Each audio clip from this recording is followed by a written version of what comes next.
Il fait une chaleur ici. Personnellement, je suis un très grand fan d'animé. D'animé, de manga en général. Plus de manga en ce moment quand même que d'animé. Bon, ça, je pense que c'est une information qui a échappé à personne là tout de suite. Mais bon, j'en viens au fait. Je sais de toute façon que je vais me faire tuer après cette vidéo. Il existe des grands classiques, des trucs que tout le monde sont censés voir pour pouvoir s'auto-proclamer de façon legit fan d'animé. C'est pas mon cas. Je suis passé, moi je le sais, hein, je suis passé à côté de plein de trucs. Et je suis sûr qu'à la fin de cette vidéo, il y aura forcément parmi vous qui vont me dire mais comment tu peux te dire fan de manga après avoir rien vu? Rien vu, c'est quand même un peu exagéré. Mais quand même. Et là, ce qui est marrant, c'est que face à moi, là, tout de suite, j'ai une sélection de plusieurs sites qui regroupent apparemment les grands classiques de manga et d'animé qu'on est forcé d'avoir déjà vu. Ou qu'il faut voir au moins une fois dans sa vie, et j'en passe, et Jean est passé déjà. Bon déjà, pour commencer, je vais pas tout de suite regarder les sites, je vais vous dire déjà ce qui me vient à l'esprit là tout de suite. Naruto... Ouais, j'ai jamais vu Naruto. Ah, si. Mais en gros jusqu'à l'épisode 4. Ensuite, j'ai commencé One Piece. C'est mieux One Piece. Non, je plaisante, bien sûr. Ah, que je plaisante. Donc voilà, j'ai plusieurs anecdotes comme ça de classiques, en gros. Bon, j'ai quand même des trucs que j'ai déjà vus, des classiques incroyables. Mais ce que je veux dire, c'est qu'il y en a tellement, à chaque fois qu'on me dit ouais, t'as déjà vu ce nouveau manga ou cet animé, c'était il y a 10 ans, ou là c'est récent. Je fais franchement frérot, je vous aime beaucoup, hein. Là n'est pas la question. Mais non, j'ai pas vu. La plupart de tout ce que vous adorez, je sais que je ne les ai pas vus. Donc voilà, j'avais dit que je commençais par ce qui me venait en tête. Bleach. Mais ah non, Bleach, pareil, il y a un contexte. À chaque fois, je vais essayer quand même de donner un contexte pour éviter de me faire incendier. À la limite, si je brûle, bah, ce sera pas jusqu'aux os. Bleach, oui, j'ai déjà regardé. Je crois que c'était sur Netflix à un moment. Et franchement, j'ai arrêté de regarder juste parce qu'il n'y avait pas la suite. Au moment où j'avais commencé, c'était il y a 2 ou 3 ans, voire même un peu plus. Et en gros, ils avaient pu mettre enfin Bleach sur Netflix, mais forcément, ils avaient pas tout mis. Ils ont mis jusqu'à l'arc du sauvetage de Ruka. Et franchement, putain, mec, c'était trop bien. Bleach, c'est incroyable. Il y a de l'humour, il y a de l'action, les musiques sont incroyables, vraiment parmi les meilleurs OST, tout animé confondu. L'animation est nickel. Je sais que souvent les gens qui me disent ouais mais je préfère commencer par Naruto que commencer par One Piece parce que les épisodes de début, par exemple tu prends l'épisode 1 de Naruto et l'épisode 1 de One Piece, faut reconnaître que One Piece c'était pas super beau non plus. Ça se regardait, mais en comparaison Bleach les écrase. Animation, mise en scène, c'était trop bien, mais je n'ai pas terminé du coup. Et Netflix, vu qu'ils sont a priori peut-être radins, je ne sais pas, ils ont décidé de ne pas mettre la suite à ce moment-là. Du coup, je me suis arrêté, un peu triste, ça m'a laissé un goût amer. Passons à la suite. Qu'est-ce qui me vient en tête là tout de suite? Bah après, il y a des trucs qui sont peut-être là-dedans. Ah, l'attaque des titans. J'ai vu l'animé.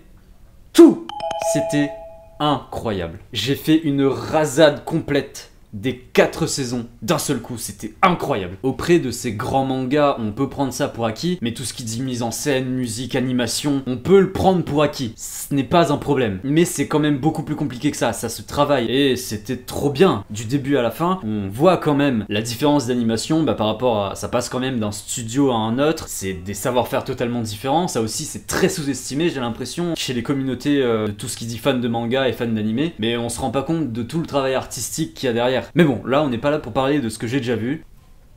Bougez pas. C'est un peu mieux. Autre truc que j'ai pas vu... Bon, je compte pas quand même les animés dont j'ai déjà vu les mangas. Par exemple, il y a Frieren, juste là. L'animé m'est passé à côté. Bah, c'est pas qu'il m'a passé à côté. Là, il est dans ma watchlist. D'ailleurs, un grand merci à Crunchyroll pour tout. Et le manga, franchement, c'est une valeur sûre. On vante souvent les mérites de l'animé. Il me semble qu'il a été élu animé de l'année au Crunchyroll Award. La place est totalement méritée. J'ai déjà vu des extraits, j'ai vu... Voilà, j'ai vu des extraits, c'est déjà pas mal. Y'a quoi d'autre que j'ai pas vu? Maintenant je vais m'attaquer au site, on va voir ce qu'il me propose. Et je sens que je vais me faire humilier, ça c'est sûr. Alors, les mangas cultes que vous devez lire au moins une fois. Et je vais me faire étendre. Il me propose Dragon Ball. Alors quand même, je suis un demeuré, mais à ce point-là, on va quand même éviter les insultes aussi graves. Évidemment que j'ai vu Dragon Ball. Par contre, allez, petite anecdote, je n'ai pas commencé avec Dragon Ball. Ce qui m'a fait m'envoyer sur le délire, en gros, des animés, c'était pas Dragon Ball à la base. Je me souviens pour la première fois, à moins de 7 ans quand même, je pense que c'est plutôt grave, c'était Ken le Survivant. Voilà, le truc où il y a des êtres humains qui explosent avec des grosses flaques d'hémoglobine partout. J'ai commencé par ça. Donc oui, ça, je l'ai déjà vu quand même. Akira, je me suis déjà fait insulter. C'est déjà arrivé. Parce que je n'ai jamais vu Akira. Voilà, c'est dit. Oui, je sais, je connais la réputation. Je sais que c'est ce film, soi-disant, qui a emmené la hype des animés en France. Ça, avec Goldorak et Albator et plusieurs autres. Mais en gros, le plus déterminant d'entre eux, ça a été Akira. Je le sais. Je sais aussi ce que vous allez me dire. Je sais que vous allez me dire que oui, mais Zach, tu t'en rends pas compte. Mais aujourd'hui encore, ça a une animation de fou. Et je suis d'accord. Voilà, je suis juste d'accord. Je n'ai jamais vu Akira. Je sais même pas, mais là pour le coup c'est... Et là je reconnais que c'est plutôt une humiliation. C'est même pas je connais de nom, j'ai déjà vu des extraits, non, je sais même pas de quoi l'histoire veut parler.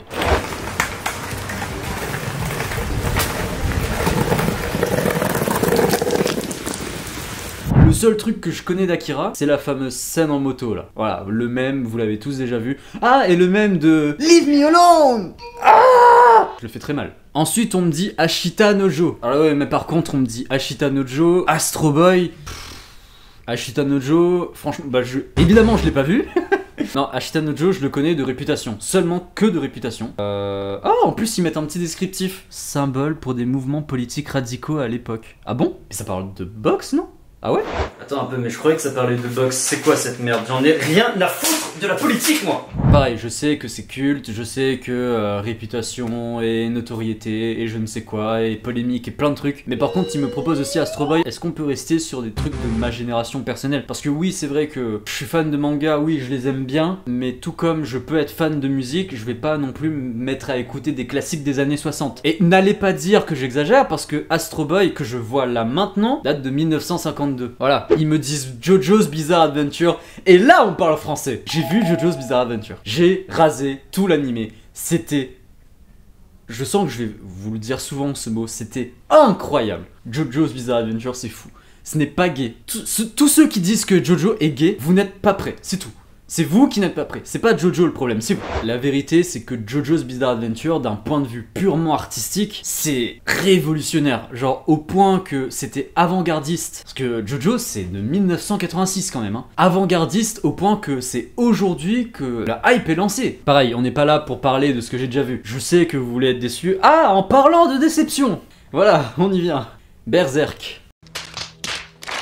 Kentaro Miura, auteur de génie avec des dessins incroyables, je connais. J'aimerais commencer. Pour le coup, on ne parle pas d'animé, enfin si, on peut parler d'un animé, mais on va considérer que Berserk, ça n'existe qu'en manga. Hein. Et bah, je n'ai pas lu le manga. Je connais évidemment la fameuse première page du manga. Je connais à peu près, je vois à peu près de quoi ça parle. L'univers et tout, c'est très dark.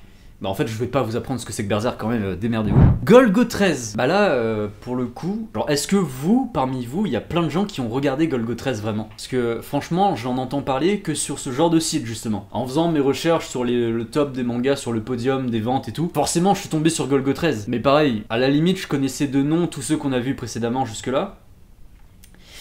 Par contre, Golgo 13, c'est peut-être un classique. Je sais pas, ça se trouve, je passe à côté d'une légende. Mais en général, ce genre de légende, vous savez, il y a un minimum de, je sais pas moi, de réputation. Genre, ça circule encore. Compliqué, hein. Ça parle de quoi? Qui mélange la géopolitique et une ambiance de polar. Une ambiance de quoi? De polar? Ça veut dire quoi? Ah, attends. Ah, lié à une intrigue policière. Ah, ok. Qui utilise ce mot?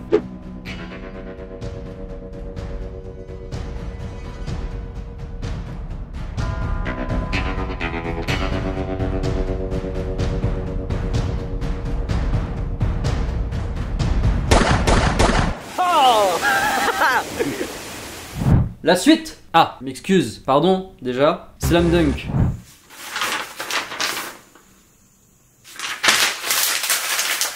Bon. Pour ma défense, j'ai vu Kuroko Basket. Ghost in the Shell, les gars. Ça m'intéresse de fou. Il me semble que... Alors, est-ce que vous avez déjà vu le film Alita Battle Angel? Je crois que c'est lié à Ghost in the Shell. Je sais que l'animé a fait un carton phénoménal, que c'est, même d'un point de vue artistique et d'un point de vue cyberpunk, déjà à l'époque c'était très en avance, vous voyez. Pour le coup, je vois à peu près de quoi ça parle. Enfin non, je vois pas de quoi ça parle, mais je connais Alita Battle Angel au moins. Est-ce que vous connaissez ce film? Salut, c'est Zach, au masque, toujours. Je vais faire cette petite scène pour vous dire que je me suis planté. Là, en plein montage, je me suis rendu compte que je me suis planté pendant cette scène. Comme quoi je suis la preuve vivante que Ça arrive même au meilleur. Alors en gros, Alita Battle Angel n'est pas du tout en rapport avec Ghost in the Shell. Alita, c'est plutôt par rapport au manga Gun. Et bien qu'étant tous deux des mangas de science-fiction, ils n'ont absolument rien à voir, ils ne se passent même pas dans le même univers en fait. Et c'est surtout même pas le même auteur. Gun de Yukito Kishiro en 1990 parle d'une humanité cyber au bord de l'extinction après une catastrophe planétaire marquée par la différence sociale. Alors que Ghost in the Shell de Masamune Shirow en 1989 parle aussi d'une humanité cyber, mais concerne la traque d'un cybercriminel par la section d'élite anticriminelle dont fait partie le personnage principal. Voilà, je n'ai aucun doute sur le fait que votre QI vient de faire plus 15 en statistiques et que vous venez de débloquer aussi la compétence compréhension sous alcool, extrêmement utile pour les soirées de samedi soir, que me remerciez pas, je suis là pour ça. Donc tout ça pour dire que non, je n'ai pas vu non plus Ghost in the Shell. City Hunter, Nicky Larson, j'ai vu, banger, incroyable. Les Chevaliers du Zodiaque, ça aussi ça fait partie des premiers animés qui m'ont fait découvrir le game, tu vois. Quand même, j'ai vu les Chevaliers du Zodiaque, c'était incroyable. Dr Slump, je connais de réputation, mais ça fait très... vous savez, c'était l'humour d'Akira Toriyama avant, un manga qui apparemment c'était le premier gros succès de Toriyama avant Dragon Ball. C'est respectable, hein, on va pas cracher dedans, mais honnêtement, j'ai déjà vu les épisodes filler de Dragon Ball et c'était pas fameux, hein. Je veux dire, s'il y a un moment, Dr Slump, c'est vraiment que ces histoires en mode les blagues de, vous savez, pipi caca un peu chiant, je sais pas comment les enfants peuvent regarder ça. Allez. Je n'ai pas vu Dr Slump, ça m'intéresse pas, je n'ai pas de regret pour le coup de ne pas avoir vu ça. On va passer sur un autre site quand même, hein. Vinland Saga. Ça aussi, je suis désolé les gars. En plus, je sais qu'il y a un de mes potes qui est un fan hardcore de Vinland Saga. Ah là, je m'en veux limite, hein. Il m'a tellement vanté les mérites de ce manga. Non, de l'animé. L'animé, là, on parle d'animé surtout. Mais même le manga, je sais que c'est une valeur sûre. Juste, et là, vous voyez, dans la vie, il y a des choses qui fait que...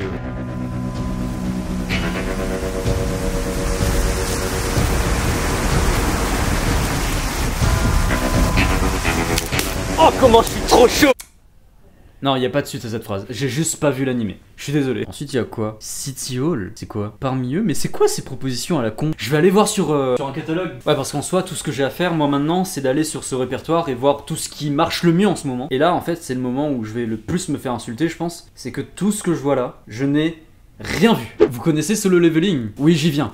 Vous savez là déjà que je n'ai pas vu l'animé. Solo Leveling, les gars, j'en ai entendu parler. Mais vraiment, c'était il y a longtemps. Là, en ce moment, c'est... Enfin, en gros, son pic de hype, ça a été cette année et l'année dernière. À partir du moment où l'animé a commencé à être annoncé, les épisodes sortaient, il y avait eu des bijoux d'animation à couper le souffle.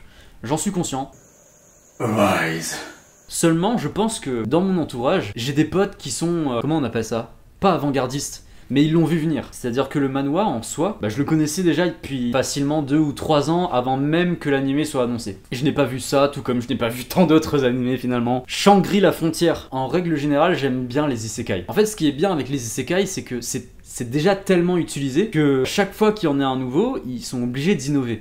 Et là, à chaque fois, il y a quelque chose d'intéressant. Ils vont appuyer sur l'aspect peut-être moins surpuissance, mais plutôt le côté exploration. Et là, ils donnent un monde plutôt intéressant à découvrir, avec plusieurs personnages secondaires qui fonctionnent bien et tout. Par exemple, j'ai beaucoup aimé Overlord que voici. Bon là, vous le voyez pas, il est hors champ. C'était génial. Moi, j'aime bien les animés. Je sais qu'il y a beaucoup de gens qui ont une haine profonde envers les isekai. Franchement, je les comprends. Souvent, c'est la même chose. On nous rabâche le même programme, entre guillemets. Un mec qui meurt souvent par le fameux Truck-kun, vous le connaissez ce même forcément, et qui se fait isekai en étant surpuissant, comme par hasard. Pourquoi lui qui était une merde en étant humain serait devenu surpuissant en étant réincarné? Ça n'a pas de sens finalement. Dan Dadan.